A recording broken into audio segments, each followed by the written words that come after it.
You're watching 13 News, Kansas News Leader. Good evening, I'm Melissa Bruner. And I'm Ralph Hipp. These terror attacks in Paris have state leaders in the United States battling over what to do with refugees coming out of Syria.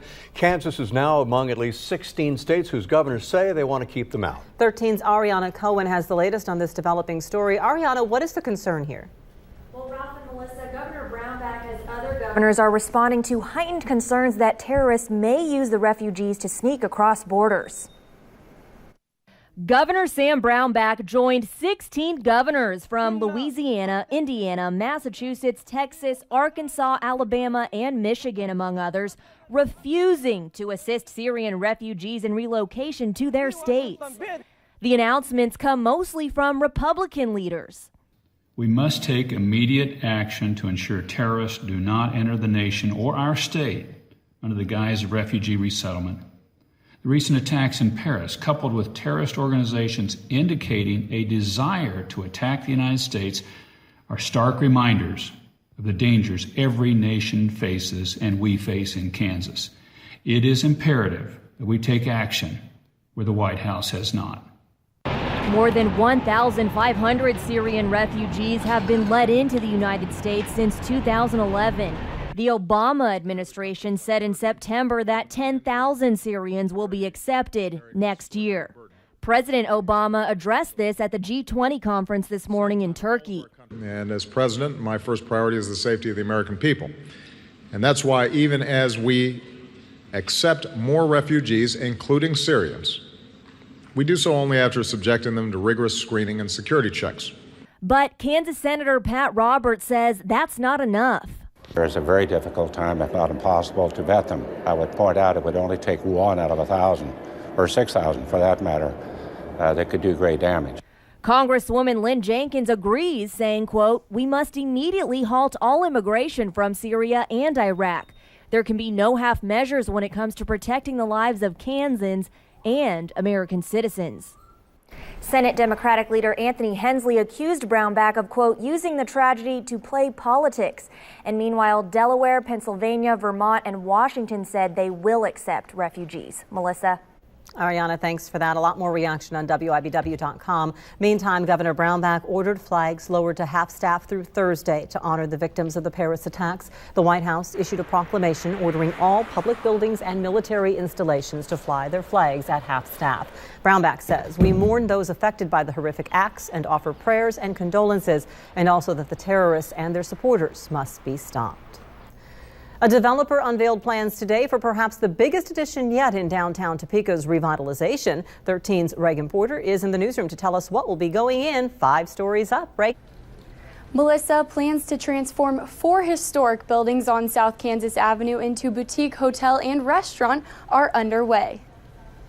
Cody Foster, a co-founder of Topeka's Advisors Excel, is expanding his view from the financial world to downtown Topeka. Thank you. What a great turnout. Foster announced plans for the Cyrus Hotel and Holiday Public House. The new venue, featuring 10,000 square feet of event and meeting space, is named after the founder of Topeka, Cyrus K. Holiday. When you look at kind of his vision for what Topeka was going to be and what he envisioned for this city, we see this as kind of a modern vision of his original vision. So we wanted to honor him with the project. The new hotel and restaurant will occupy the 4 existing historic structures of 912, 916, 918, and 920 Kansas Avenue, along with an additional 5-story tower. We are going to build a 79-room boutique hotel and restaurant here. Developers aren't going to blow up the current buildings. They plan to build off the history that already exists. When you look at these walls, you say, oh my God, what are they going to do with this? I look at these walls and say, oh my God, this is going to be so cool. Foster's partner Chuck Como sees this as a celebration of Topeka's history. It's unique to Topeka. And so it talks about Topeka, it talks about our state, and here you have such great architecture, and you give people the opportunity to be able to experience that. We're hoping it will really be a catalyst for downtown and kind of a huge development project down here that will spur on some additional activity. Foster says they are excited to try and play a small role in helping Cyrus K. Holiday's vision become a reality. That the sun in all his course will visit no city more truly lovely and desirable than this.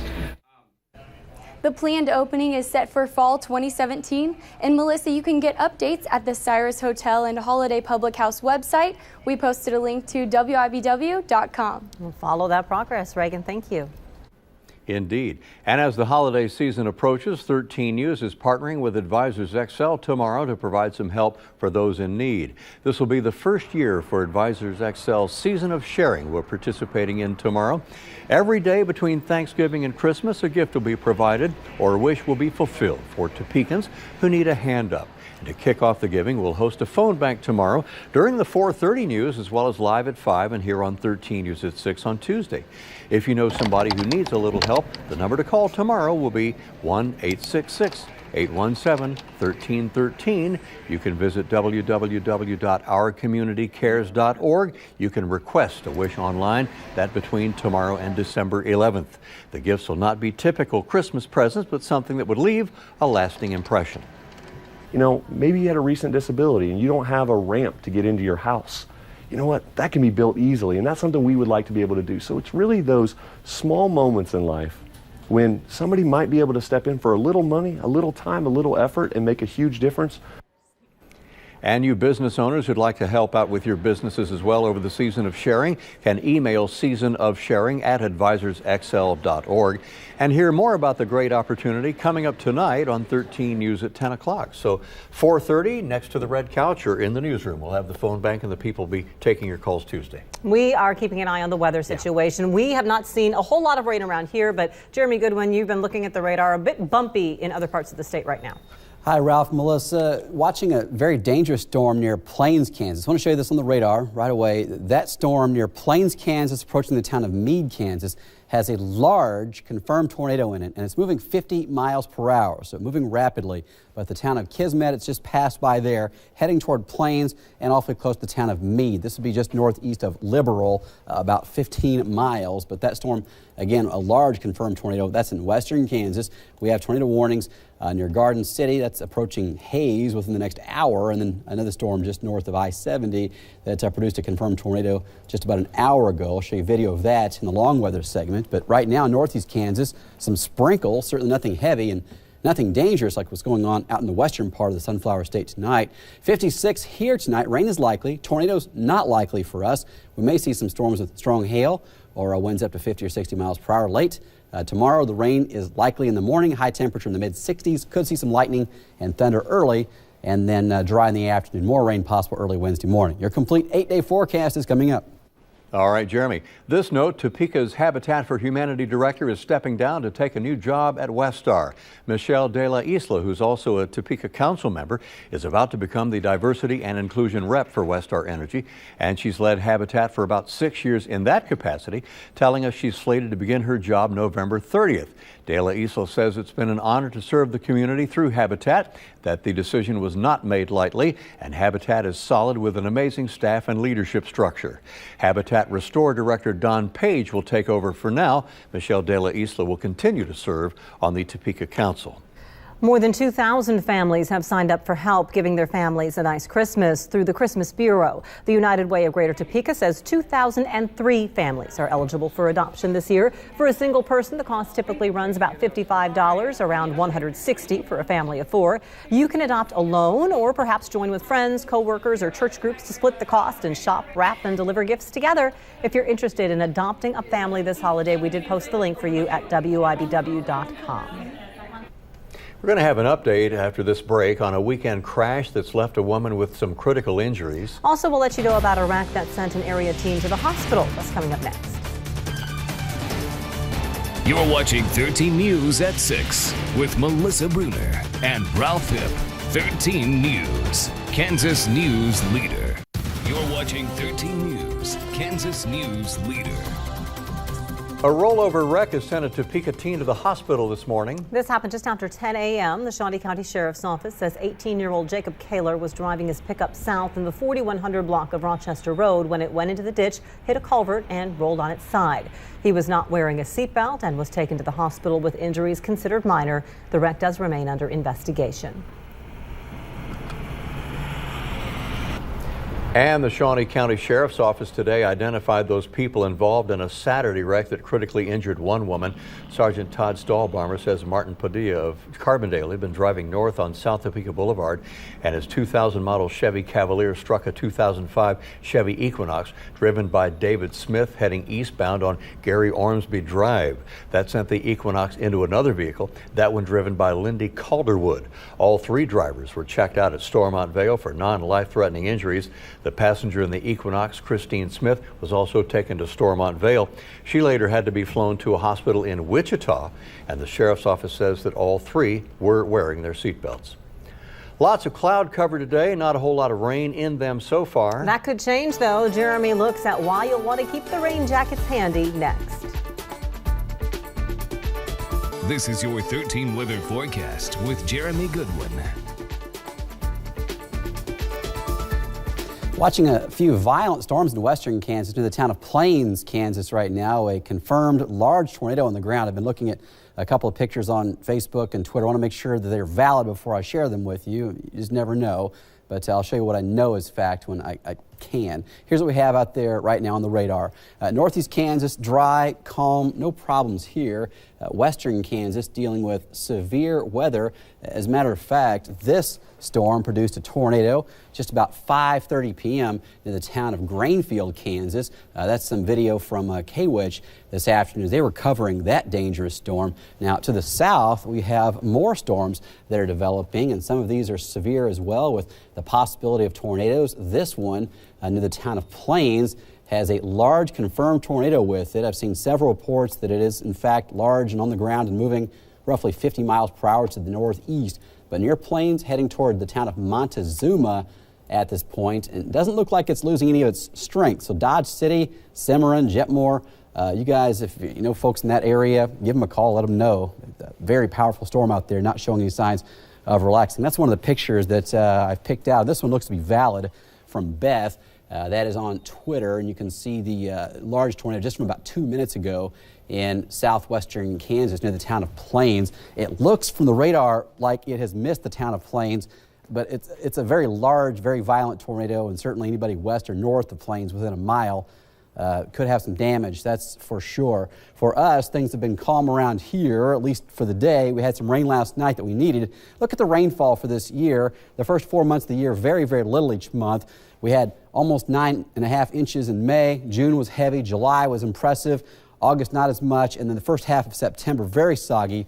And then really it's all or nothing. We had heavy rains in the middle of the year and then not much. Last night, 6/100ths of an inch in Topeka. Lawrence, almost 2/10 of an inch. And so far today, again, 6/100ths of an inch is all we've seen. The high temperature for today has been 58 degrees. Tomorrow, the road risk index is yellow. The People's Insurance Group road risk index. Rain and winds tomorrow, gusting as high as 20 or 30 miles per hour. So yellow car day. Use extra caution if you're going to be out driving in this. Certainly the rain will be there, and also a gusty day with the wind strong at times. Now, how about the rainfall timing? We'll put Supercast into motion. 11 o'clock tonight, here come the storms. They will not be as impressive as what's going on in western Kansas, but it's the same system. It means a soggy drive to work. It also means a soggy bus stop tomorrow, and then a break in the activity tomorrow afternoon. Sprinkles and maybe a snow flurry on Wednesday morning. No accumulation, no ice on the roadways, no problem there. But to the weekend, highs in the 40s. Lows in the 20s. So, and it's Kansas, talking about active tornadoes, and then a few days from freezing cold temperatures. It's November. It is. It is Kansas. A little bit of everything. Yeah, that's right. Thank you. Indeed. Well, coming up after a career day on the field, we'll find out which K-State player has walked away with another honor coming up in sports. And guess who tried out for the new Topeka baseball team, the Train Robbers? Jonathan Deutsch. Yep, we'll share his experiences with you next. 13 Sports with Chris Lilly. Hello everyone. Professional baseball will return to Northeast Kansas this summer as the Topeka Train Robbers make their way to Shawnee County. And the team, they held a tryout last night at Bettis Family Sports Complex, and our very own 13 Sports' Jonathan Deutsch took the field to see if he had what it takes to make it in pro baseball. America's pastime. The great game is returning to Topeka this summer. The Topeka Train Robbers, part of the Pecos League, will play here starting in May. We're an independent professional league, 70-game season from May 26th to July 26th in the middle of the summer. for undrafted rookies that are age 25 and under that are free agents. I figured this was the closest I'd get to professional baseball, seeing as these players are paid. So why not give it a shot at a tryout? Ah! That one hurt. That one hurt a lot. Despite that one painful swing, I managed to hit the ball well, for someone who hasn't swung a bat in years. But it was obvious I hadn't played in a long time. So we just finished batting practice, and it's been a while since I've taken some swings, and I think that was painfully obvious as everyone saw. But now is the part that I look forward to most playing baseball. It's the fact that you can eat during practice. I got the sunflower seeds. The problem is, though, I've been working on these for like 2.5, 3 minutes now, which really proves that maybe I'm just not cut out for this at all, because I can't open the sunflower seeds. There we go. See? Now I got them, but it took too long, which means I'm not cut out for this league. I did fine in the infield, yet no one wants a 5'7" first baseman who can't hit for power. Then there was the pitching. That's where it got ugly. Oh, that's not it. I threw that maybe 42 feet. Max velocity, 69 miles per hour. I think I'm ready to sign my contract. Your assessment of my performance today. It's been above what we expected. That's what I'm talking about. For now, I think it's best I leave it to the professionals. From Bettis Family Sports Complex for 13 Sports and not for the Topeka Train Robbers, I'm Jonathan Deutsch. Thanks for that, Jonathan. It'll be fun to see them in town. And K-State return man Morgan Burns, he benefited on Saturday's loss to the Texas Tech Red Raiders when the Texas Tech Red Raiders, they kicked to him 7 times. Burns took this early kickoff 93 yards for a touchdown to start off his impressive performance. In the return game, Burns had a career day with 221 kickoff return yards, which was the most by a Big 12 player since Fozzie Whitaker did it against Texas in 2010. So Burns was named the Big 12 Special Teams Player of the Week. A silver lining in the loss for him. Also for the Wildcats, Wesley Awundu was named the co-Big 12 Player of the Week in basketball, and they play tonight against Columbia. The women, they're playing them right now. All right, Chris and Jonathan. Hey, Jonathan, appreciate giving your best shot there. That was an awesome tryout. He said he was sore. Almost. We're going to get a look at the weather from Jeremy. This is your 13 weather forecast. Watching a large violent storm in western Kansas north of the town of Plains right now, heading toward Montezuma. This is a large tornado in the velocity mode I'm looking at on my app here. Looks like this could be a F4, maybe even a 5. Thankful it's not close to any major communities right now, but that's a storm that needs to be watched closely. Montezuma, Kansas, if you have friends or family there, I'd give them a call and just give them a heads up. This is a bad one, and it's heading that direction. 66 here tomorrow. Rain is likely late tonight and tomorrow morning. No severe weather threat for us as far as tornadoes, maybe some winds at 50 or 60, and a cold weekend, highs in the 40s. Thank you for the warning on that, Jeremy. Back again with full news, weather, and sports at 10. And stay tuned right now for Wheel of Fortune. We will see you back here later. Have a good night.